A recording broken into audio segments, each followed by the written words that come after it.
adicciones comportamentales se podría decir que son entonces trastornos de dependencia vinculados a cualquier actividad pues que realicen los humanos. Esto y un sinfín de actividades a las que se puede generar pues como una adicción.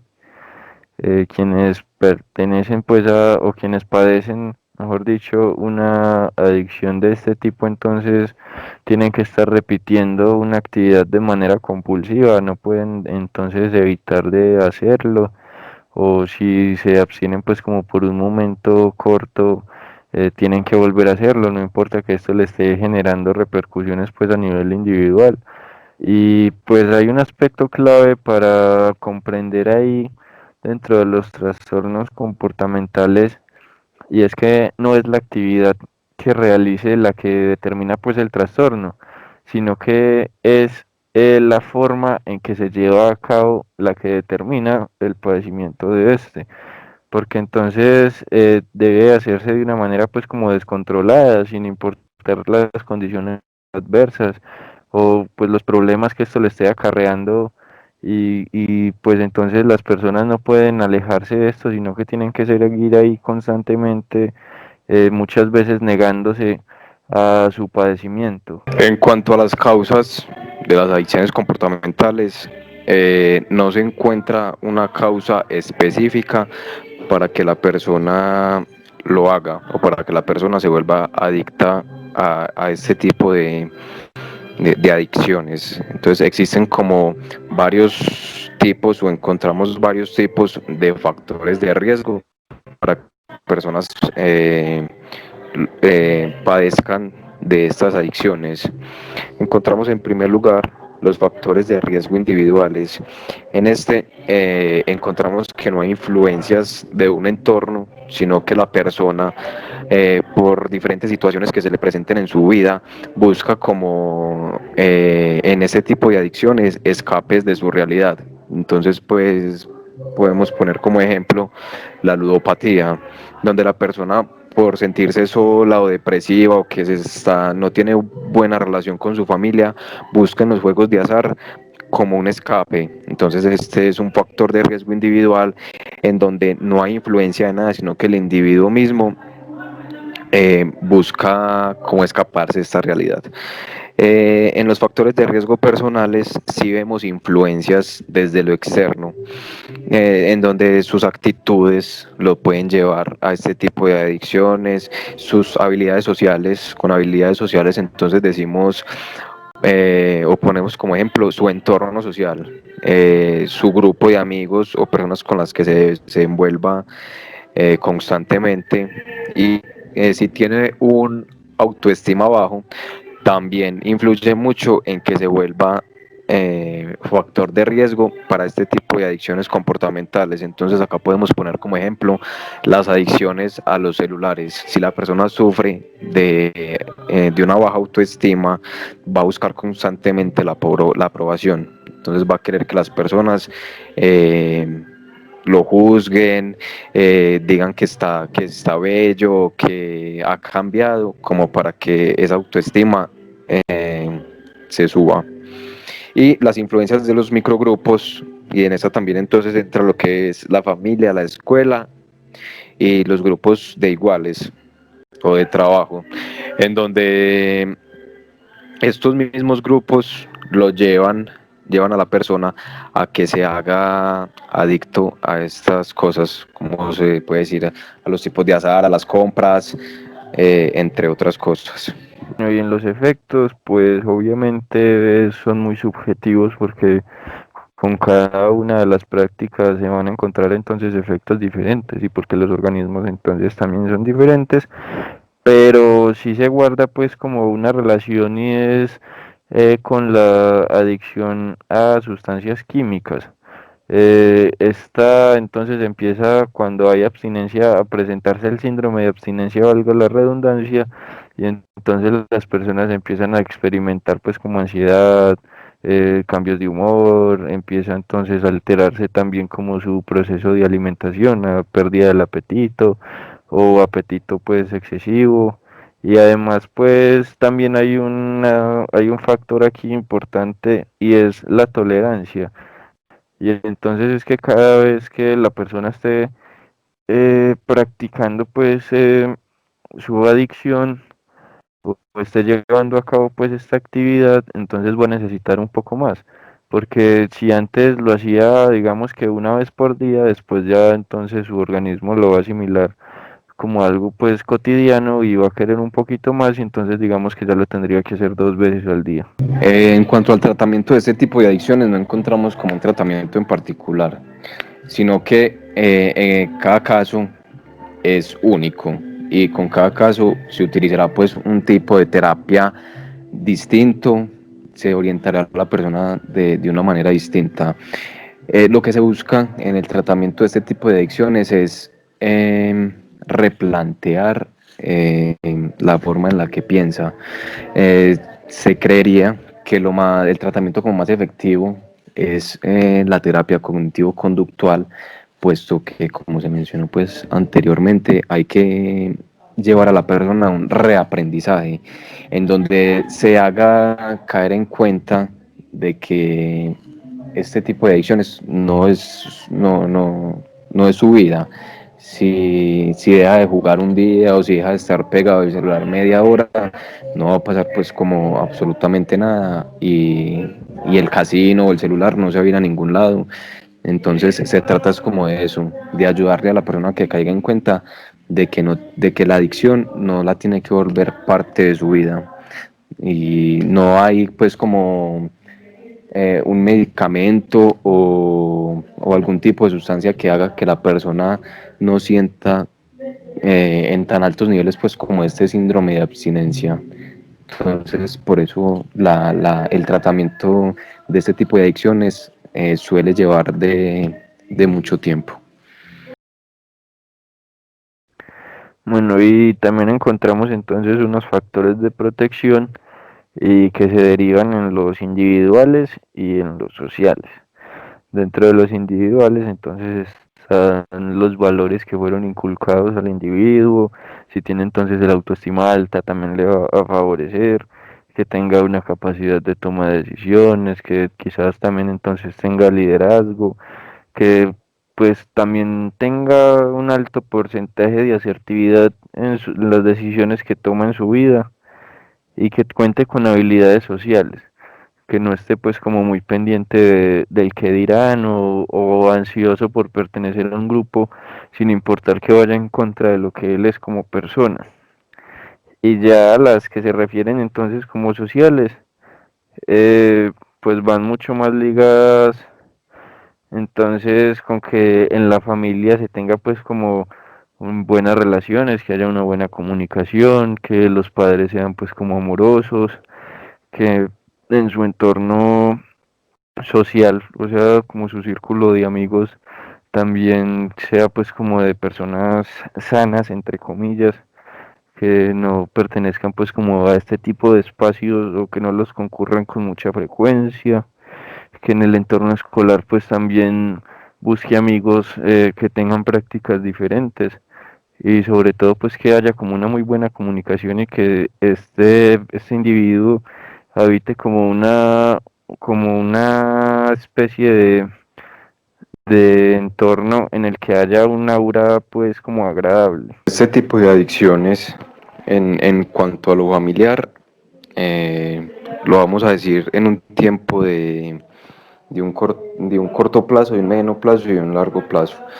En lo familiar, a un corto plazo no puede causar pues como mayores maleficios, por así decirlo. A corto plazo entonces la familia puede identificar que ese miembro está teniendo adicciones al juego o al celular o lo pueden ver, como se dice, en una práctica repetitiva de masturbación o los diferentes tipos de adicción que hay. Entonces, a corto plazo encontramos que la familia simplemente puede empezar como a identificar y a tratar de buscar ayuda para esta persona. A mediano plazo, entonces es donde ya empiezan como un poco los problemas de que la persona no quiere cambiar, de que la persona dejó de ir a sus consultas y de que se está alejando más como de su familia y del entorno que lo rodea. Y a largo plazo podemos encontrar que la persona puede perder tanto a su familia como a su círculo social, puede perder su empleo y, por ejemplo, si es ludópata, puede empezar a jugarse sus ahorros o hasta su casa y perder por completo a su familia. En lo biológico, a corto plazo, pues al igual que en lo familiar, encontramos pues que no causa pues como mayores problemas. A mediano plazo podemos encontrar que si es ludópata puede empezar a sufrir de la visión, puede padecer de constantes dolores de cabeza, también puede perder otros sentidos, ¿sí? Por el tipo de concentración pues como que requiere. Y ya pues como a largo plazo podemos encontrar que por largos periodos de tiempo sentado en su silla puede empezar a padecer de la columna, puede empezar por ejemplo a tener alguna atrofia muscular, etcétera. Y en cuanto a lo psicológico, como en todo, en corto plazo no encontramos pues como muchos padecimientos y a corto y largo, a mediano y largo plazo podemos encontrar que entonces ya lo único que va a hacer esa persona es buscar el tipo de adicción que lo hace feliz por la liberación de neurotransmisores que tiene en este. Entonces ya lo único que esta persona lo va a hacer feliz o esta persona lo único que por lo que va a mover su vida es por la ludopatía o por la adicción al celular o por las compras. Esto es lo único que esta persona va a pensar hacer con su tiempo. La diferencia entre las adicciones químicas y las adicciones comportamentales radica en que las comportamentales hacen referencia a adicciones como lo son el juego patológico, el abuso del internet, redes sociales, adicción a las compras o al trabajo. En cambio, las adicciones químicas se refieren a que una persona es adicta a sustancias o compuestos químicos que le brinda un estado de satisfacción o bienestar. La persona recibe una recompensa al consumir debido a los efectos que éste produce en su cerebro. Existen sustancias legales como lo son el alcohol, la cafeína o la nicotina, e ilegales como la marihuana, la cocaína, la heroína, el éxtasis, entre otras. Las adicciones químicas a nivel biológico generan un deterioro en el funcionamiento del cerebro, ya que éste se adapta después de un uso prolongado, reduciendo la cantidad de efecto de la sustancia. Aquí se desarrolla una tolerancia a la sustancia y la persona adicta necesita aumentar su dosis y consumir más para disfrutar de los mismos efectos que disfrutaba antes. Se considera una enfermedad del cerebro porque las drogas modifican este órgano, su estructura y funcionamiento se ven afectados. Estos cambios en el cerebro pueden ser de larga duración y pueden conducir a comportamientos peligrosos que se observan en las personas que abusan del consumo de las drogas, además de ocasionar pérdida o incremento de peso, deterioro en el aspecto físico, temblores y olores. A nivel psicológico, debido al abuso de sustancias, se puede generar depresión, trastornos de ansiedad, esquizofrenia, trastornos de personalidad, bajo rendimiento y motivación. A nivel social y familiar, cuando el individuo no puede financiar su adicción, busca otras alternativas, como lo pueden ser pedir dinero prestado a familiares o amigos, o incluso recurrir a actos ilegales como robar. La vigorexia es un trastorno no estrictamente alimentario, pero que sí comparte la patología de la preocupación obsesiva por la figura y una distorsión del esquema corporal. Es más frecuente en hombres de entre 18 a 35 años. Esta patología implica el efecto contrario que la anorexia. por lo que también recibe el nombre de anorexia inversa, además de dismorfia muscular. La vigorexia es, por tanto, un tipo de trastorno dismórfico corporal que se relaciona con el trastorno obsesivo-compulsivo y que implica que la persona se obsesione con sus imperfecciones, lo que hace que perciba una imagen distorsionada de sí misma. Este tipo de afecciones repercute negativamente en las relaciones personales del paciente y también en su salud mental y física. Bueno, las características más frecuentes en personas que sufren este trastorno son las siguientes: mirarse constantemente en el espejo y aún así sentir que no se alcanzan las características estéticas que ellos establecen como necesarias.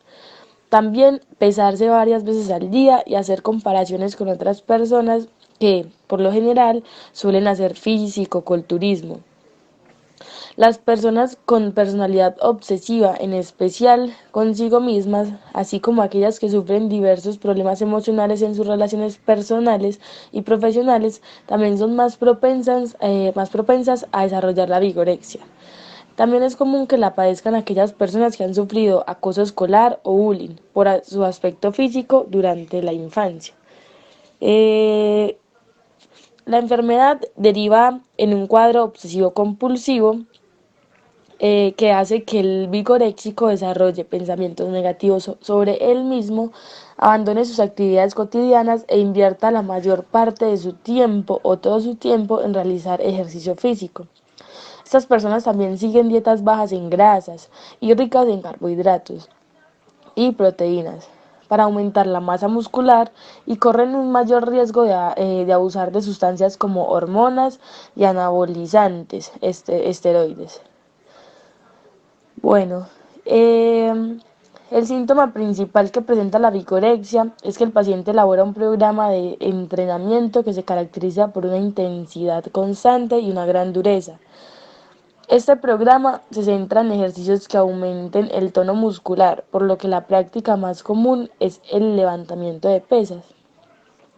Ese estilo de vida, que termina convirtiéndose en una obsesión, implica un distanciamiento de las labores cotidianas, incluyendo muchas veces el abandono del trabajo o de las relaciones sociales, tal y como sucede con patologías similares como la anorexia o la bulimia. Los pacientes con vigorexia reflejan una gran preocupación por su dieta, ya que buscan la rapidez en el proceso de conseguir un cuerpo escultural y eliminar toda la grasa. En algunos casos es posible que la persona vigoréxica comience a consumir drogas para estimular el desarrollo muscular.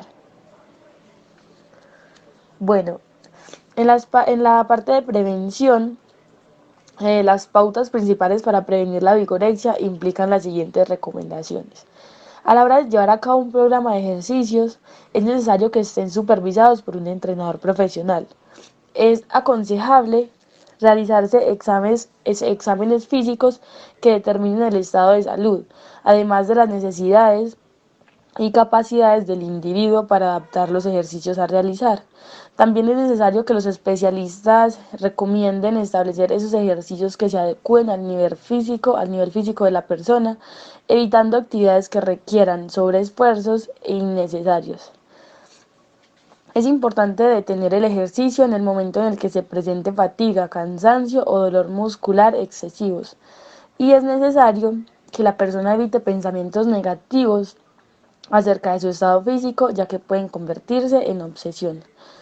Para el tratamiento, si bien se ha comprobado que la existencia de trastornos en los niveles de diversas hormonas y mediadores presentes en la transmisión nerviosa, los principales factores desencadenantes involucrados son de tipo cultural, social y educativo, a los que estas personas están expuestas continuamente. Por ello, el tratamiento debe enfocarse en modificar la conducta y la perspectiva que tienen sobre su cuerpo sobre sí mismos. El entorno afectivo cumple una función muy importante en su recuperación, al brindarle apoyo cuando intentan disminuir su programa de ejercicios a rutinas más razonables y más saludables. Es necesario también disminuir el entusiasmo y la ansiedad por la práctica deportiva intensa o excesiva, logrando que se interesen por otras actividades menos nocivas para su cuerpo. El hecho de desear la imagen corporal ideal no implica necesariamente que la persona padezca algún trastorno psicológico, pero sí es necesario controlar el desarrollo de sus actividades físicas, ya que es más propensa a padecer de vigorexia. Eh, Como se mencionó anteriormente, ellos hacen usos de esteroides anabólicos o de hormonas. En cuanto a los esteroides anabólicos, estos eh, es una sustancia sintética relacionada a las hormonas sexuales masculinas, por ejemplo, la testosterona. Estas promueven el crecimiento del músculo esquelético, que son los efectos anabólicos, y el desarrollo de características sexuales masculinas, que son los efectos androgénicos, tanto en hombres como en mujeres. Durante la década de los 30, los científicos descubrieron que los esteroides anabólicos podían facilitar el crecimiento del músculo esquelético en los animales de laboratorio, lo que llevó al uso de esos compuestos primero por los fisicoculturistas y los levantadores de pesas, y después por atletas en otros deportes. El abuso de los esteroides se ha difundido a tal extremo en el atletismo que podría afectar el resultado de las competencias deportivas. El empleo de anabólicos es también otra consecuencia que se asocia a la vigorexia, con el objetivo de mejorar el rendimiento físico e incrementar el volumen de sus músculos.